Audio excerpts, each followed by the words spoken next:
आज हम एक पोइम को डिस्कस करेंगे, the sea and the skylark by G.M. Hopkins. इनका पूरा नाम आता है Gerard Manley Hopkins. He was born in 1844। अब बात करते हैं introduction to the poem. This poem was written in 1877। This poem is a sonnet और इसमें sea and the skylark nature को रिप्रेजेंट करते हैं। इस सोनेट का ओरिजिनली टाइटल है walking by the sea. Poet एक सी साइड टाउन के पास खड़ा है जो उसकी कॉलेज संत ब्यूनोस कॉलेज से कुछ किलोमीटर दूर था। इस सी साइड पर पोइट को दो साउंड सुनाई देते हैं।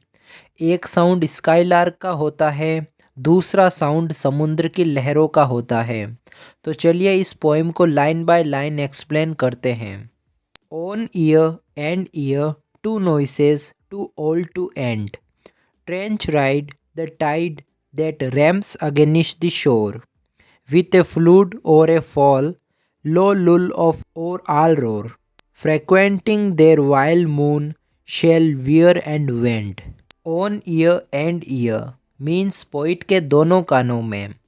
To noises too old to end, दो अलग अलग आवाज़ें सुनाई दे रही है जो कभी ख़त्म नहीं होगी। ट्रेंच राइट, पोइट के राइट साइड में।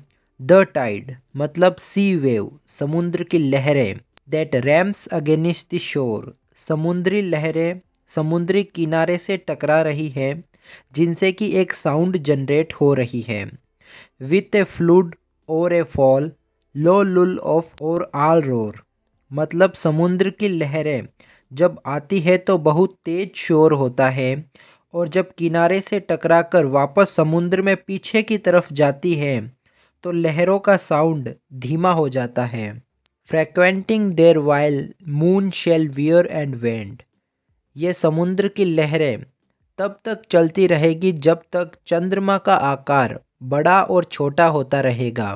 कहने का मतलब यह है कि समुद्री लहरें यूं ही आती रहेगी और शोर करती रहेगी। यहाँ पर पोइट समुद्र की लहरों का मून से कनेक्शन बताता है।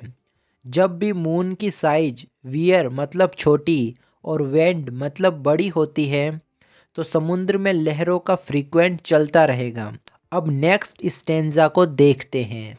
Left hand off land, I hear the lark ascend, his rash fresh rewinded new skeined score, in crisps of curl off wild winch whirl and pour and pelt music till none's to spill nor spend.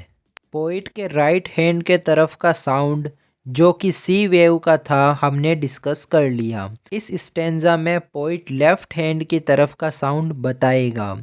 Left hand off land, I hear the lark ascend, poet कहता है कि उसके left hand side skylark bird earth से sky की तरफ उड़ रहा है, असेंड कर रहा है, ऊपर की तरफ उड़ रहा है।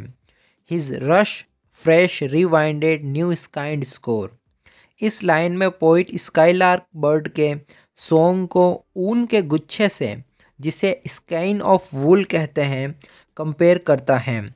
स्काइन ऑफ वूल की तस्वीर आपके सामने शो हो रही होगी। जैसे जैसे स्काईलार्क आकाश में ऊपर की तरफ उड़ता है ये ऊन अनवाउंड होता चला जाता है और जब स्काईलार्क अर्थ की तरफ आता है तब रिवाउंड हो जाता है। इस तरह पोइट इमेजिन करता है। In crisps of curl off wild winch whirl, skylark का म्यूजिक सिंपल वॉइस में ना होकर एक छल्ले के समान मोड लिए हुए है। And power and pelt music, इसका मतलब हुआ स्काईलार्क अपने मेलोडियस म्यूजिक को सिंग कर रहा है बिना किसी रुकावट के। स्काईलार्क अपने ही म्यूजिक में खोया हुआ है। स्काईलार्क तब तक उड़ता रहेगा जब तक उसका म्यूजिक एंड नहीं हो जाता और जब यह म्यूजिक एंड हो जाएगा तो स्काईलार्क अर्थ पर आकर एक नए उमंग और जोश के साथ अपने म्यूजिक को रिवाइंड करके स्काई की तरफ फ्लाई करेगा। How this to same this swallow and frail town, how ring right out our sordid turbid time. यहाँ पर पोइट मॉडर्निज्म को टारगेट करता है और इस टाउन के लोगों को स्वेलो मतलब तुच्छ और फ्राइल मतलब अनैतिक बताता है, क्योंकि इस टाउन के लोग नेचर के साथ किसी भी तरह का रिलेशन नहीं रखते हैं। हाउ रिंग राइट आउट और sordid turbid time being pure. यहाँ पर पोइट कहता है कि सी एंड द स्काईलार्क इस टाउन से पूरी तरह अलग है, क्योंकि सी और स्काईलार्क पूरी तरह से प्योर है, ना कि इस टाउन की तरह सॉर्डिड मीन्स घिनौने या गंदे हैं। We life's pride and cared for crown have lost that cheer and charm of earth past prime. इस लाइन का मतलब है कि मनुष्य सिर्फ अपनी तारीफ चाहता है, उसे बस प्राइड मतलब गर्व और क्राउन मतलब ताज दिखाई देता है।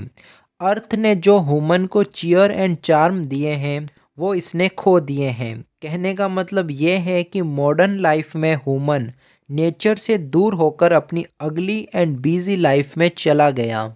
और make and making break are breaking down to man's last dust drain fast toward man's first slime. इस लाइन का मतलब यह है कि ह्यूमन चीज़ें बनाता है और उन्हें तोड़ देता है, जैसे इसने कोई बिल्डिंग बनाई और उसे फिर तोड़ दिया। इस तरह की एक्टिविटी से अर्थ पर इम्पैक्ट पड़ता है। और लास्ट की लाइन में पोइट कहता है कि ह्यूमन लाइफ का नाश हो रहा है, उसका पतन हो रहा है। मनुष्य का जन्म मिट्टी से हुआ है और ये इसी मिट्टी में मिल जाएगा। Thanks for watching. I hope you will like this video. If you like, then hit the like button, and if you are new to my YouTube channel, please subscribe and share.